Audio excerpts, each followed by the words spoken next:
dadlı, fərqli akroşkama gəlmişəm 145-də dadmağa.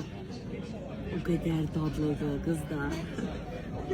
Deyəcəksiniz ki, akroşkadır da, nə var ki, amma həqiqətən onun da hazırlanması, sunumu tam fərqli olur. O da 145-də, təşəkkür edirəm, çox sağ olun. İndi burada kartuşka qızartdım. Bilmirəm nə məsələ deyil ki. Bilmirəm sən nə keçdi? Kartuşka qızarmış o. Hə, bizimki şüt yağına qışın qıpqırmızı qızardım. Ələkbərdən sağ olsun, sənə xüsusi olaraq hazırlatdıracam. Nə məsələ deyil, onun rəngindən oldu kartuşka qızartmasız adı geçir. Baxın, burada nə veriblər bizə? Qıpqırmızı qızarmış. Amma menüdə yoxdur da. Yox. Yəni gəlsəz Ələkbərdən soruş. Görün, əgər Ələkbər sizə bunlar bişirdirəcək, yoxsa yox. Əsl qışın malı. Burada bir qışın nəsə hazırlayıblar bunu.